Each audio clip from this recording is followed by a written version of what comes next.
뉴스야 시작합니다. 정치부 정민진 기자 나와 있습니다. 첫 번째 물음표 볼까요? 네, 첫 번째 물음표는 민주당 신년복채로 항일입니다. 문재인 정부 때 이제 주로 사용이 됐었잖아요. 여러 분야에서 논란이 됐던 그런 글씨체인데 신형복채. 이번에 민주당이 어떤 곳에 사용을 했다는 거죠? 먼저 사진 한 장을 보시죠.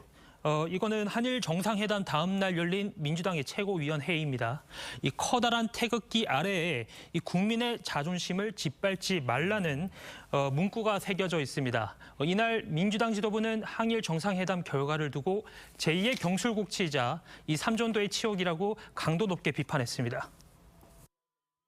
오므라이스 한 그릇에 국가의 자존심과 피해자의 인권, 역사의 정의 전부를 다 맞바꾼 것이다. 그러니까 저희가 조금 전에 부각했던 저 글씨체가 신형복채라는 거죠? 네네. 지금 보시는 것처럼 이 신년복채로 입력한 문구와 정확히 모양이 일치하고요. 민주당에서도 신년복채가 맞다고 합니다. 예. 저희가 지금 보여드리고 있는 저 문구, 백드롭이라고 하죠. 그러니까 한 정당, 그러니까 민주당이 특히 중요하다고 생각되는 이슈에 대해서 문구를 만들어서 이 최고위원회의실 그 뒤 붙이는 그 문구인데 저 문구를 신형복채로 썼다는 거는 어떤 의미가 있는 겁니까? 그러니까 이 신년복채가 지금 논란이 되고 있는 이유는 이 신년복채의 과거 이력 때문입니다.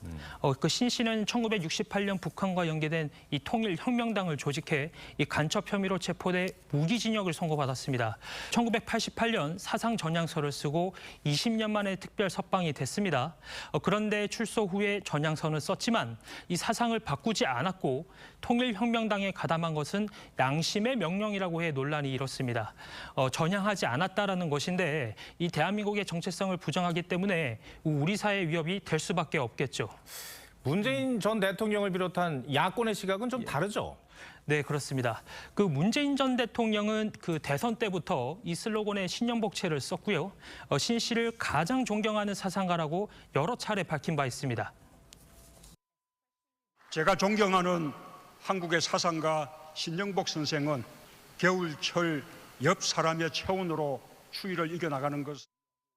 예. 그러니까 이제 이런 서체를 민주당이 한일 정상회담을 비판하는데 사용했다라는 건데 글쎄요. 민주당은 어떤 입장입니까? 네, 민주당의 입장은 한마디로 뭐가 문제냐입니다. 예. 그러니까 유명 소주 상품 브랜드를 포함해 이미 상업적으로도 널리 쓰이는 글씨체라면서 이 수백 개의 서체 가운데 하나뿐인 걸 놓고 이 과도한 해석을 하기 전에 이 정부는 구려 외교에 대한 반성부터 하는 게 도리라고 반박했습니다. 네. 첫 번째 물음표 정리해 볼까요? 네, 첫 번째 물음표 민주당 신년복채로 항일에 대한 느낌표는 역사가 평가한다입니다. 예. 당의 얼굴과 같은 효과로 쓰이는 이 백드롭, 그러니까 회의장 배경막에 이 다른 것도 아닌 한일 외교를 비판하면서 하필 간첩 혐의를 받던 인사의 글씨체를 쓴 건 우연이라 할 수 있을까 싶습니다. 이번 한일 정상회담을 놓고 이 야당은 구려 외교, 여당은 반일 선동이라고 맞선 상황인데 결국 모든 건 시간이 지나 역사가 평가하겠죠. 네. 두 번째 물음표는 뭡니까? 네, 두 번째 물음표 이재명의 골프 카트 라이더입니다. 이재명 대표가 금요일마다 격주로 재판을 받았어요. 근데 이번에도 또 골프가 큰 쟁점이 됐습니까? 네, 현재 재판부는 이 이재명 대표가 이 대장동 수사를 받다 숨진 고 김문기 이 처장을 개인적으로 몰랐다라고 한 것에 대해 집중 심리를 하고 있습니다. 이 몰랐다라는 게 사실인지 아니면 이 단순한 인식의 오류였는지가 쟁점인데 이 검찰이 8년 전 이재명, 유동규, 김문기 이 세 사람의 호주 골프를 주요 증거로 제시한 겁니다. 다른 인연도 있을 텐데 예. 유독 호주 골프가 쟁점이 되는 이유가 뭡니까? 그 이유는 이 대표 변호인은 그동안 김 전 처장은 하위 직원이고 이 공적 만남만 있었기 때문에 모를 수 있다라고 주장해 왔습니다. 이 검찰은 호주에서 함께 사적으로 골프를 쳤기에 모를 수 없다라고 반박합니다. 김 전 처장은 가족과 영상 통화에서도 이를 자랑스럽게 말한 적도 있었죠. 오늘 시장님하고 본부장님하고 골프까지 쳤다? 오늘 너무 재밌었고 좋은 시간이었어. 네, 특히 유동규 씨는 김 전 처장이 이 2명만 탑승할 수 있는 이 카트를 직접 몰아서 이 대표를 보좌했다고 주장합니다. 재판부도 이 셋이 골프를 쳤다면 기억에 남을 만한데라고 말하기도 했습니다.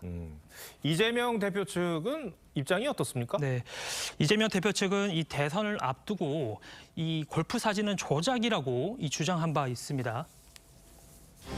4명 사진을 찍어가지고 마치 제가 골프를 친 것처럼 조작한 거죠. 그런데 이 재판장에서 이 대표의 입장이 다소 달라졌습니다. 변호인은 대선 당시 이 대표가 이 7년 전 골프에 대해서 기억해냈다고 보기 어렵다며 이 골프를 함께 친 사람이 이 김 전 처장이었는지 정확히 기억하지 못한 것 같다라고 주장했습니다. 그러면서 사진과 영상을 통해서 두 사람이 한 번도 이 눈을 마주친 일이 없다며 정말 희한하다라는 입장도 냈습니다.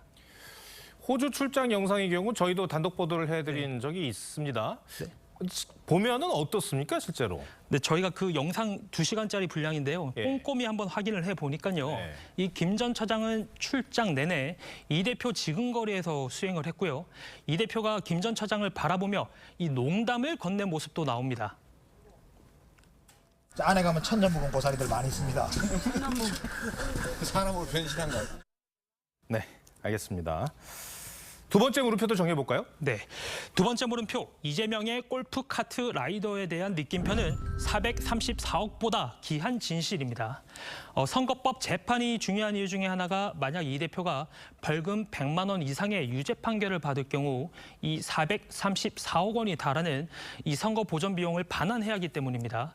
민주당 입장에선 엄청난 부담일 수밖에 없는데 그보다 중요한 건 한 사람의 생명이 아닐까 싶습니다. 네, 정민진 기자 잘 들었습니다.